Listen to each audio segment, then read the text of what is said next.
পঞ্চম অধ্যায় C programming সংক্রান্ত প্রশ্নগুলো তোমাদের জন্য অনেকটা আতঙ্কের নাম। তোমরা সাধারণত এই প্রশ্নগুলো অ্যান্সার করতে অনেকটা ভয় পেয়ে যাও, বাট পঞ্চম অধ্যায়ে কিছু বিষয় আছে যেগুলো আসলে অ্যান্সার করাটা খুবই ইজি, তুমি যদি জাস্ট একটু টেকনিক্যালি বিষয়গুলো শিখতে পারবো। যেমন আজকের ক্লাসে আমরা বেশ কিছু এমসিকিউ সমাধান করব প্রোগ্রামিং অংশের, খুবই গুরুত্বপূর্ণ।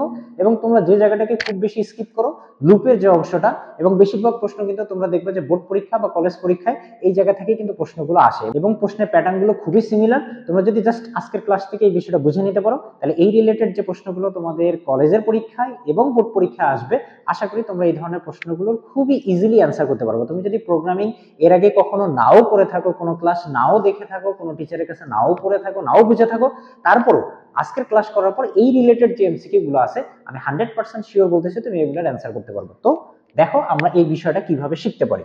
এখানে একটা উদ্দীপক দেয়া থাকে সাধারণত লুপ থেকে, এরপরে তোমার কাছে প্রশ্নে সাধারণত তিনটা বিষয় জানতে চাবে। তোমার কাছে ওই প্রশ্নের, ওই লুপের তোমার কাছে ধারাটা কি হবে, অর্থাৎ কোন কোন মান প্রিন্ট হবে, আমরা ধারা না বলে যে কোন মানগুলো প্রিন্ট হবে এটা তোমার কাছে জানতে চাইতে পারে। এরপরে ওই ধারার মানগুলোর যোগফল জানতে চাইতে পারে তোমার কাছে। আরেকটা সিনারিও এরকম হইতে পারে যে তোমাকে বিভিন্ন স্টেটমেন্ট প্রিন্ট করতে বলতে পারে। স্টেটমেন্ট মানে তোমাকে বলতে পারে যে আইসিটি লেখাটি কতবার প্রিন্ট হবে, প্রোগ্রামিং লেখাটি কতবার প্রিন্ট হবে, বা তোমার যে কলেজের নাম আছে সেই কলেজের নামটা কতবার প্রিন্ট হবে, এরকম বিভিন্ন লাইন বা স্টেটমেন্ট তোমার কাছে জানতে চাইতে পারে। খুবই সিমিলার প্রশ্ন হয়, জাস্ট এই তিনটা বিষয় আমি আজকের ক্লাসে তোমাকে ক্লিয়ার করে দেবো, এরপর আর কোনো সমস্যা হবে না।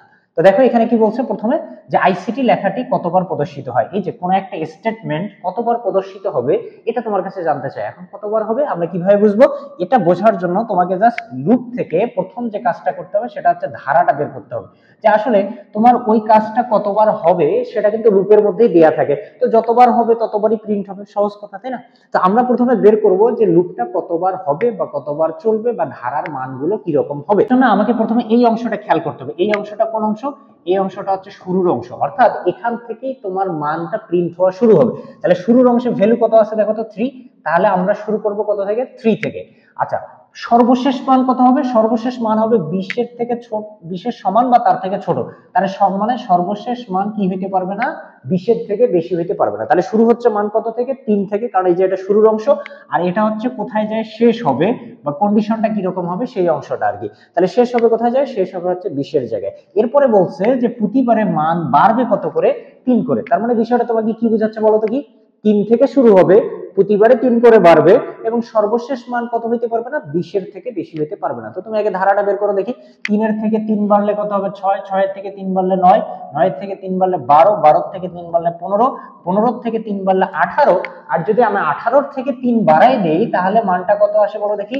21 আসে। কিন্তু আমাদের কথা ছিল যে সর্বশেষ মান কখনোই 20 এর থেকে বেশি হতে পারবে না। তার মানে এই যে সর্বশেষ মান আমাদের ধারা অনুযায়ী 21 আসলো, তাহলে এই 21 মানটা কিন্তু কি নয়? গ্রহণযোগ্য নয়। তাহলে আমরা এখানে যে শর্ত বা যে বিষয়টা উদ্দীপক আকারে দেয়া আছে, সেখানে আমরা যে মানগুলো পাবো সেই মানগুলো হচ্ছে এক্সাক্ট এই মানগুলো। তাহলে এখানে মান কয়টা আছে দেখো দেখি? 1, 2, 3, 4, 5, 6। তাহলে 6টা মান, তার মানে লুপটা 6 বার চলবে, আর যতবার চলবে ততবার কোন লেখাটা দেখাবে? আইসিটি লেখা। তার মানে এই প্রোগ্রাম ব্যবহার করে আইসিটি লেখাটা প্রিন্ট হবে মোট কয়বার? 6 বার। অ্যানসারে 6 আছে কোথায় দেখো দেখি? এখানে আছে 6, তাহলে আমাদের অ্যানসার রাইট। বুঝতে পারলাম? এখন এই প্রশ্নটাই যদি তোমাকে এইভাবে চেঞ্জ করে দেয়া হয়, সাপোজ আমরা আই এর মান এখানে 2 দিলাম, এখানে দিলাম 10, আর প্রতিবারে বাড়বে কত করে? 2 করে। তাহলে এবার বিষয়টা কি রকম হবে? এবার দেখো, তাহলে শুরুর মান কত আছে? 2, তাহলে আমরা প্রথমে খাতায় এক জায়গায় 2 লিখবো। সর্বশেষ মান কত হবে? 10, তাহলে সর্বশেষ মান আমরা নিব 10। প্রতিবারে কত করে বাড়বে? 2 করে। তাহলে ধারাটা কি হবে? 2 এর সাথে 2 বাড়লে 4, 4 এর সাথে 2 বাড়লে 6, 6 এর সাথে 2 বাড়লে 8, 8 এর সাথে 2 বাড়লে 10, 10 এর সাথে 2 বাড়লে 12। কিন্তু 12 নেওয়া যাবে না, কেন? কারণ আমি এবার বলছি যে সর্বশেষ মান সর্বোচ্চ কত হইতে পারবে? 10 হইতে পারবে। তাহলে আমরা মান পাচ্ছি কয়টা দেখো দেখি? 1, 2, 3, 4, 5। তার মানে এই শর্ত দ্বারা যদি আমাকে এই প্রশ্নটা দিত, তাহলে সেক্ষেত্রে আমাদের অ্যান্সার দিতাম যে কতবার প্রিন্ট হবে? 5 বার প্রিন্ট হবে। কারণ প্রশ্নে যাই দেয়া থাক না কেন, তোমার কাজ হবে আগে ধারাটা বা লুপটা কতবার হবে বা মানগুলো কতবার হবে সেটা আগে তোমাকে বের করা। এর জন্য 3টা বিষয় খেয়াল রাখতে হবে, যে কত থেকে শুরু হচ্ছে, প্রতিবারে কত করে বাড়তেছে বা কমতেছে, আর সর্বশেষ মানটা আমরা কি পাবো। এই অনুযায়ী যখন তুমি এভাবে ধারাটা বের করতে পারবা, এরপরে তুমি দেখবা যে সেখানে যতটা মান আছে বা যতবার লুপটা চললো ততবারই তোমার ওই লেখাটা কি হবে? প্রিন্ট হবে। তো আশা করি স্টেটমেন্ট প্রিন্টের এই বিষয়টা তোমরা বুঝতে পারছো। সেম কাজ আমরা সবগুলোর ক্ষেত্রেই করব। তুমি জাস্ট প্রথমে ধারা বের করবা, এরপরে দেখবা যে তোমাকে মান প্রিন্ট করতে বলছে কিনা। যদি মান প্রিন্ট করতে বলে তাহলে যে মানগুলো তুমি ধারা আকারে পাচ্ছ সেগুলোই হবে অ্যান্সার। এখানে যদি আমাকে বলতো যে উদ্দীপকের লুপটির আউটপুট মান কি হবে, তাহলে আউটপুট মান এগুলোই হবে। আবার যদি এই শর্ত দ্বারা দিত তাহলে আউটপুট মান কি হতো, এগুলোই হতো। আবার যদি বলতো যে মানগুলো কি করো, যোগ করো, যে উদ্দীপকের ধারাটির যোগফল কত, তাহলে সেক্ষেত্রে যে মানগুলো আমরা পাইছি এই মানগুলো সবগুলো আমরা যোগ করে দিলেই আমরা কি পেয়ে যাব, যোগফলটা পেয়ে যাব। এক্ষেত্রে সবগুলো মান যোগ করে দিলেই আমরা কি পেয়ে যাব, যোগফল পেয়ে যাব। তাহলে প্রথম কাজ কি, প্রথম কাজ হচ্ছে ধারাটা বের করা।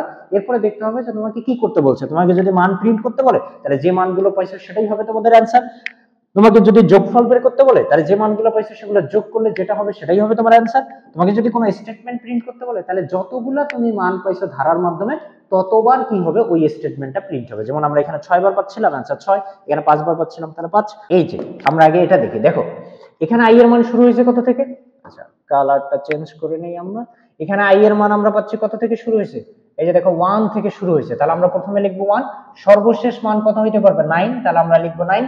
প্রতিবারে মান বাড়তেছে কত করে, 2 করে। তাহলে 1 এর সাথে 2 বাড়লে হবে 3, 3 এর সাথে 2 বাড়লে 5, 5 এর সাথে 2 বাড়লে 7, 7 এর সাথে 2 বাড়লে 9, 9 এর সাথে 2 বাড়লে হবে 11, কিন্তু 11 নেওয়া যাবে না, সর্বশেষ মান কত হইতে পারবে, 9 হইতে পারবে। তাহলে আমরা প্রথম কাজ কি করলাম, আমরা প্রথম কাজ ধারাটা বের করে নিলাম। তো আবারও বলতেছি, প্রথম কাজ কি, প্রথম কাজ হচ্ছে ধারা বের করা।